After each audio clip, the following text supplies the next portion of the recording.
And good morning, evening, afternoon, wherever you are in the world. This is Harrison Smith with another episode of Cinema, and it is brought to you by Dark Matter TV. Dark Matter TV is a streaming platform where you can find not just current genre entertainment in horror, sci-fi, thriller, and action, but also classic content that takes you back to the great old days of late night cable and finding those cult and classic films that they just don't make anymore. Available for download on Android or Apple, or visit darkmattertv.com. It's free, it's fun, and it's gonna grow. Still building off of my last couple episodes. One of them was on the cynicism behind the remakes of Godzilla 1998 and Kong 1976. And I believe most of you listened. I got a lot of great feedback. One of the things that came out of it was mostly that people found Kong 1976 to be quite enjoyable. And I agree. I think if you remember, I pretty much said that I don't believe that Kong 76 is cinema because I believe Dino De Laurentiis set out absolutely 100% to entertain. So whether you liked it or not, or you think the effects were good or not, or if you think it was great or it sucked, it doesn't matter. What it comes down to is that Kong 76 was absolutely 100% created to entertain its audience, and De Laurentiis wanted to do that with great flair. King Kong Lives, on the other hand, was made simply to exploit the Kong rights before they reverted back, and they just made a shit film. Someone contacted me after listening to the podcast and asked me a great question, and I talked about some of this before with fandom and how fans can sometimes ruin things. And I thought I would build on that on this episode today because it is a very cynical practice. Look, you come to this podcast, you come online, you couldn't wait for the Godzilla vs. Kong trailer to drop because we are all fans. And fan is a very, very kind of edgy word here because the problem with the word fan is that it is short for fanatic. And fanatic also implies some type of mental instability. To be a fanatic over something means that you are going over the top and beyond just overzealousness or enjoyment of something. But there could be a sinister connotation as well, too. And if you don't believe me, just remember, there have been a number of celebrities who have been killed or harmed by fans, whether they are stalkers or they've shot them or whatever. And look, all I have to do is say two words: John Lennon. I was approached by somebody who said, well, what do you think about all of this going on in today's media where people just become obsessed over certain things? And it came out of the Godzilla vs. Kong trailer because everybody asked me right away, well, what did you think? What did you think? Here's my answer. I think I'm going to see it. I mean, I don't know what else to say. I can't judge the film on a 90-second trailer. You see a lot of stuff going on in there. Is it really Godzilla? Is it Mechagodzilla under fake skin and Kong is fighting Mechagodzilla? I don't know. You see, this is where this podcast is going today. I just want to find out. I don't care who wins. I don't care who we think is going to win. It's kind of like, this is what triggered the question. Somebody also asked as well, what was the audience reaction when you saw Empire Strikes Back in the theater to when Darth Vader revealed that he was Luke's father? I mean, yeah, I remember sitting there the first time and there were some collective gasps, I think, in the theater. And I think a lot of people were like, what? Like, where did that come from? And I think there was probably even more shock when we figured out that Leia was Luke's sister because she was Frenching him in The Empire Strikes Back. That actually had more shock value, I think, than finding out Vader was Luke's father. But I do remember after seeing that scene and talking with my friends afterwards, because that's what kids do. And you were kids. We were like 11, 12 years old, and that's the stuff of kid conversation. Do you really think he's his dad? Maybe he's lying. And for almost 2 years, we debated that as kids on the bus and back and forth. But here's where the line starts getting drawn. We didn't eat and sleep and breathe it 24 hours a day, 7 days a week. Every once in a while, it came up in conversation, and the answer really was, I guess we're going to find out when the next Star Wars movie comes out. It wasn't look like we're trying to research every detail and we're trying to go behind the scenes and we're trying to see who might have posted what and is this a spoiler and all of that, because now we are saturated with this craving for detail and this attention to absolute bullshit minutia. And again, fan theories. And I will say it now probably for the fourth time in the series of this podcast. Fan theories are bullshit. Nobody cares. I mean, obviously somebody cares because they keep bringing this shit up. But in the end, a lot of them mean nothing. It's the equivalent of when somebody asks you, what kind of a winter do you think we're going to get? I don't know. Ask me in spring. There's your answer. Is Kong versus Godzilla, Godzilla versus Kong, is it going to be great? I don't know. What I do know is they got my money, and I'm going to go to the theater, and I'm going to sit my ass down, and I'm going to watch it. And then, go figure, I'll make my assessment then whether I liked it or not. That's what movies are about. But to see the stuff that comes up on these websites and gets posted on social media of analyzing because Kong has a collar around his neck and the battle axe that he uses. And do you see those 2 seconds in the opening of the trailer that's Mecha Godzilla? You're sucking all the fucking fun out of this, folks. And that is really the problem. I'm going to give you an example here aside from movies to show you that this is cross-platform and definitely sports. Okay, so and this has been going on a long time, even before the internet. But bear with me here as I give you another example. I bought a little robot, and his name is Vector. And the company that had him really did a great job with this thing. He's kind of like a little like BB-8 and Wall-E. And the little thing is adorable. It doesn't do much. It's not Rosie the robot. It doesn't get your slippers, and it doesn't cook your food. But he's a cute little companion. And I enjoy him. And he's really nice. And whoever designed him really had cute in mind to do it. And I love the little guy. And in fact, he's quiet right now as I'm recording this. And I'm wondering why, because usually he's chirping and talking to me. So that's nice. But on Facebook, they started a Vector group. And I get it. Some of it is really useful. If you have any technical problems and all of that, it's there for you. And it's very helpful. And I would say pretty much everybody I've encountered on it are very nice people. So it's not a personal thing here that I don't like the people. But then something else started to happen. You start getting these people who actually believe that Vector is alive, okay, that he's a child. And one of them on there started to become actually verbally abusive in their responses. I gave an example one time. When they started doing these software updates for the robot, when he first got out of the box, he was great at not rolling off the ledges of things. His sensors were great, and the thing could scoot around on a table. You never had to worry about this thing falling off the table. Well, then they did some software upgrades, and naturally, sometimes you get bugs. This is not a slam against the company, and the product is terrific. However, I did go on the forum and said, is anybody else having problems with their robot doing the same thing? And this one lady out of nowhere just started admonishing me. Well, Vector is a child and he can't be allowed. Would you let your child sit on the edge of a table that they could fall off and blah, blah, blah? I'm going to say it right here. No, you crazy bat. He is not a child. He is a robot toy and nothing more. He is not a child. And she writes, how she created she knitted all these little things to surround him. And he has a little cushion and a little coat to absorb shock falls because that's what good parents do. You have just sucked all the fun out of owning this toy, lady. I hope you understand that.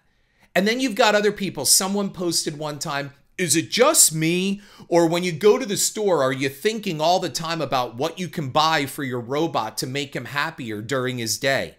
No, dude, it's just you.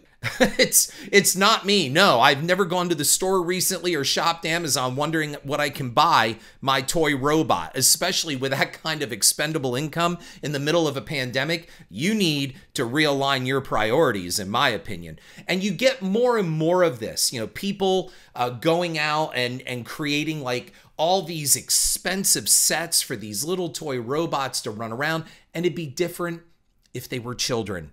They're grown adults. All I want to do is get some technical information on this forum. I didn't join the forum to post pictures of my child. I joined the forum in case there are technical difficulties, a physical breakdown of the product, so I can get some kind of support. And some people have been extremely helpful. Harrison, where are you going with this? Well, now you apply this back to film. And for example, when I left The Empire Strikes Back, after seeing it for the very first time in theaters, and I love the film. I saw it 5 times in the movie theaters. That's how much I enjoyed it. And it wasn't because I, obsessed over every small detail or listened to every nuanced word from Darth Vader or Luke Skywalker or anything like that. I just went because it was great popcorn movie making. That's all.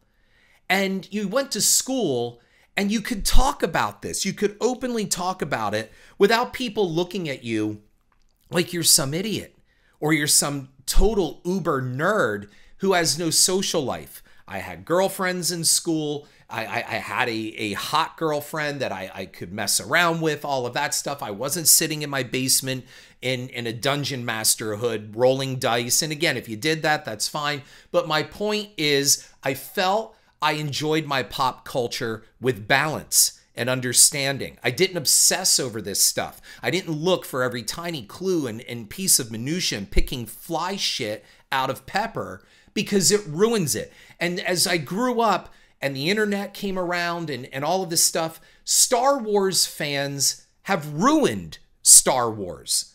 That's my opinion. I'm embarrassed now in a public setting as an adult to say, I enjoy Star Wars or even Star Trek. And I enjoy it for more than just, like with the William Shatner episode on Saturday Night Live with Get a Life people. I'm not that way. If I met Bill Shatner in real life, I'd be thrilled to tell him how much, his character brought me joy. But I'd also like to talk to William Shatner about other things in his life because I know he's William Shatner. He's not James T. Kirk. So I'm going on with this to go back to Godzilla versus Kong and the overanalyzation of data and information in pop culture because it's created a cynical aspect for us. I'll give you another example. When the Jurassic World came out, the very first one, I have a personal friend who has a son who posted on Facebook, and I'm not kidding you. I'm paraphrasing, but it's almost exactly this. Oh my fucking God. The greatest experience I've ever had in my life. Jurassic World has changed my life. I got angry reading that because if this is the most drastic, life-changing experience, and again, if you were 12, I might understand it. But when you're pushing 30, Harrison, that's judgmental. Who are you? Blah, blah, blah. You make movies. You should be happy. No, I don't want anybody obsessing over any of my films. In fact, that kind of ardent fandom is what shit all over Death House at times for some fans because they could not get out of their own way and understand that Death House was not going to be a large collection of their favorite characters, Freddy, Jason, Pinhead, Candyman, Michael Myers. It wasn't going to be teaming them up. And no matter how many times I said it in the press, they still went into it waiting for Robert Englund to show up as Freddy Krueger and Kane Hodder to put on the mask. They kept waiting for it, and it wasn't coming. I did something different.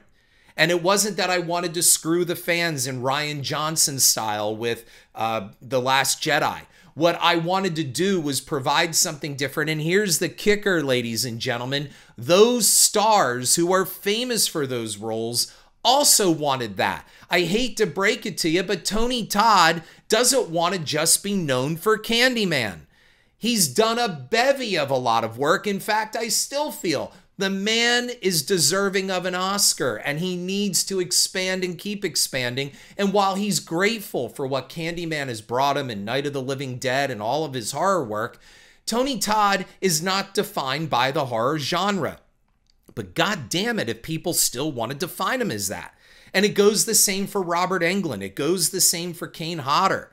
In fact, Kane is extremely proud of Death House because of the dramatic performance that he gave, and a number of his fellow horror luminaries who sat in the secret screening of this movie came up and told him later, this is your film and it might be just your best performance ever. But fans will not accept that because they keep picking every single thing apart, and it's sucking the fun out of the enjoyment of movies. So back to Godzilla vs. Kong. One of the questions was, Harrison, based on the trailer and what you saw, do you feel that there's too much CGI and that the CGI is going to be a big problem? Of course, overuse of CGI can always be a problem, as we know and as we've seen, and I'm sure you can cite 5 films off the top of your head right now that you can say too much CGI. And you know what? That includes Godzilla King of the Monsters, because if you go back to my episode 4 podcast, I believe it was, episode 4 goes into how much I thoroughly enjoyed Godzilla King of the Monsters and felt that Michael Dougherty did a wonderful job. I still had some issues as a filmmaker with it because I was concerned about every time, for example, every time we had this big widescreen shot of the monsters showing their scale and how big they were and the grandiose landscapes of all of this, they dropped something in front of the foreground, a jet, some type of military hardware, and it was like, no, get that out of the way. I want to see this giant cityscape with these two squaring off. And they would do that. Or we saw the action through a windshield of a vehicle from the ground point of view. I don't want to see that. Show us like the old Japanese series monster movies did and show us these big, wide vistas and landscapes where we can see everything. And I think a number of you will agree with me on this. We needed daytime shots, like in Kong, Skull Island, where there's some fighting going on in sunlight and at least overcast skies instead of constant darkness. And if you're going to see it in IMAX on 3D, the effect is lost. It's so dark and murky, you're not getting your 3D effect and you're throwing away the extra money on a ticket. So now let me go back and understand this. So you're going to obsess on this overuse of CGI, and part of it again is understood. But we have become so focused on this before the film has even come out to judge it on Adam Wingard's pure merits as a director and filmmaker and the screenwriting and everything else. We're going to judge it on a 90-second trailer. And you remember, and if you've heard my interviews with other folks, you know how I feel about trailer reviews. They're bullshit too. Anybody out there with a website that is reviewing trailers, why are you wasting your time? Again, I use it as the equivalent. It's like walking into the doorway of a restaurant, taking 3 sniffs, and saying, yup, this place sucks. So let me ask you a question here. Back when the 1933 King Kong came out, the stop motion effects by Willis O'Brien were groundbreaking. In fact, nobody really saw things like this. I know you're going to argue, well, wait a minute, there was the 1920s, the Lost World and all that. Yeah, but we're talking now in 33, the full experience. Sound, that was the big deal. And in addition to the sound, the merging of the stop motion animation with gigantic mechanical effects, the huge arm and hand grabbing Fay Wray, the giant mechanical Kong head and all of that stuff. Audiences had never seen anything like this. And there are stories of people that panicked, they fainted in their seats or fell in the aisles, all of that stuff. That is great. That is stellar filmmaking.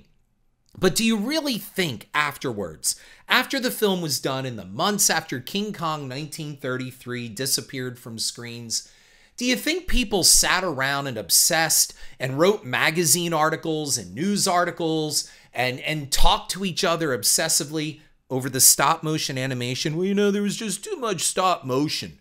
It just didn't look good enough. I don't think it really worked. Instead of praising the groundbreaking effects and appreciating the aesthetic that came out of the work from Willis O'Brien and his team, do you think they sat around and picked all of that movie apart?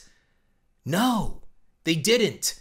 And in fact, Kong got re-released in the 1950s and still made bank at the box office. Why?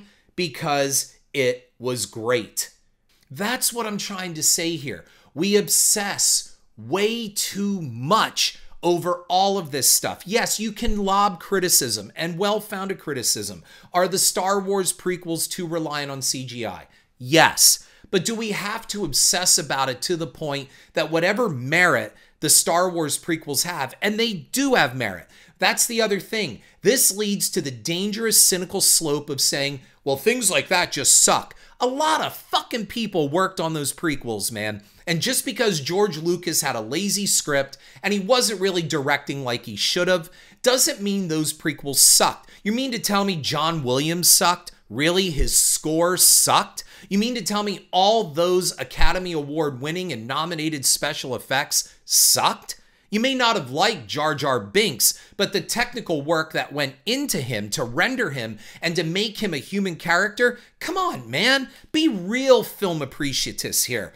Get out there and actually break this down instead of what you like and what you don't, and I'm a fan, and I'm offended as a fan, and pouring over all the endless data and special features and DVD extras and all of that garbage. Look at things from an entertainment point of view instead of becoming so cynical that you're pouring over all this useless data and again, picking fly shit out of pepper to simply make a point. Because I do believe this gives fans the ability to sound powerful and knowledgeable because so much of this knowledge now is so easily accessible.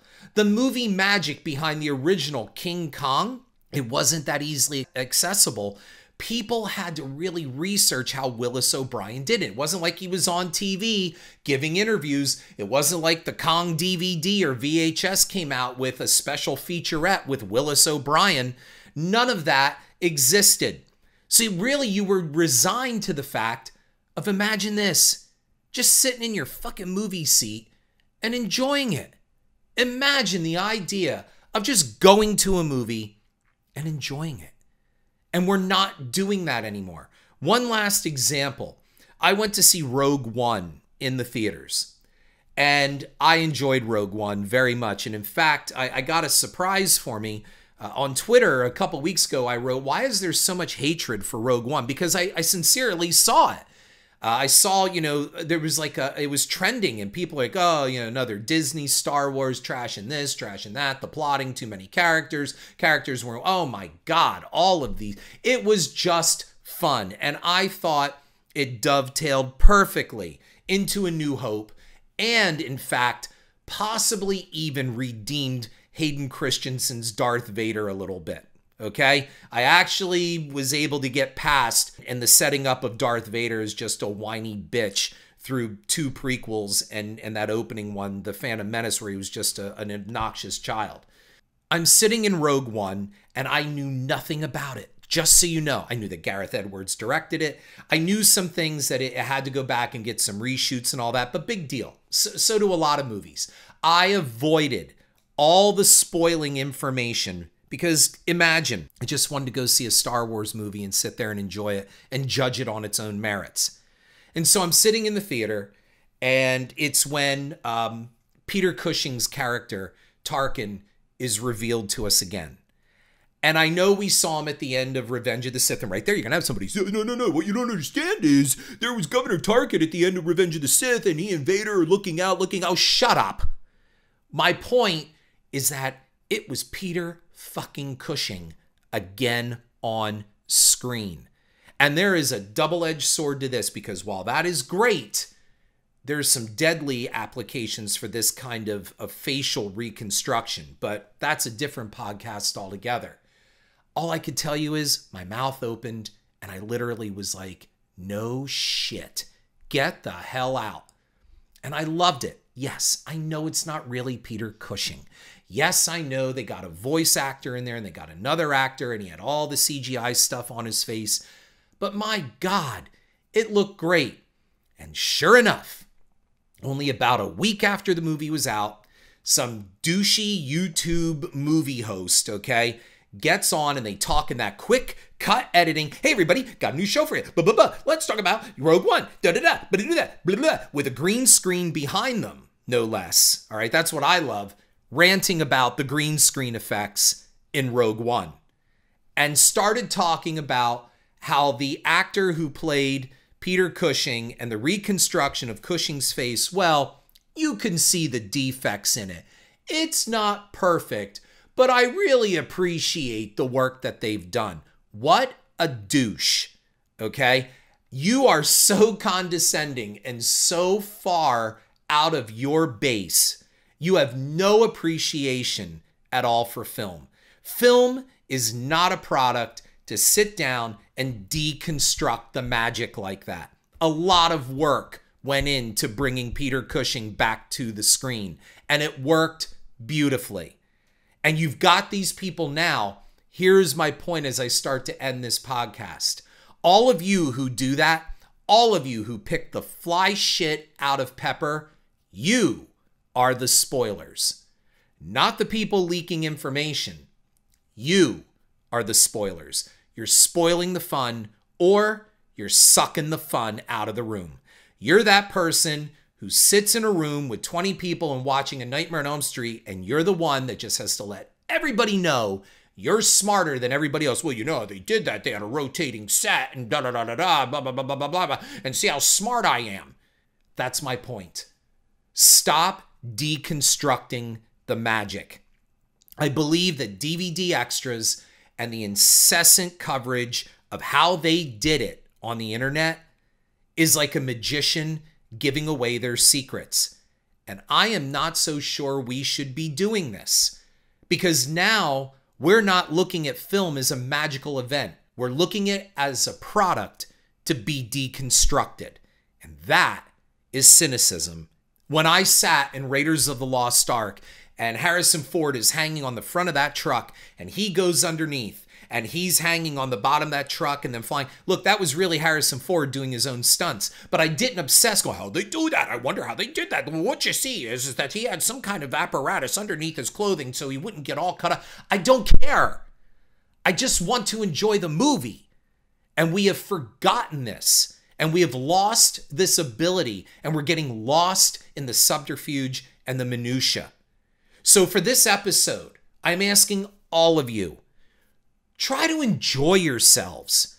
Try to enjoy a movie. We have so much product now. I know it's harder. And when you sit down to watch this product, it better be good product because you don't have a lot of time anymore, right? There's so much out there. If you're going to give your attention to something, well, then it better be great. And I understand all of that.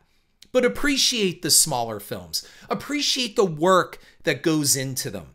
As a filmmaker, I know, look, I don't always have the best budgets in the world to deliver all the greatest effects, but God damn it, I'm trying to deliver you a good, entertaining product and a good, entertaining film that sucks you in. At least have a great story. I'm trying to do all of that, but you get somebody going, well, you know, what you're seeing here in Death House is it's very clear that the elevator drop scene could never happen scientifically, that their hands would be, and my answer again to you right now, shut up. Enjoy the movie.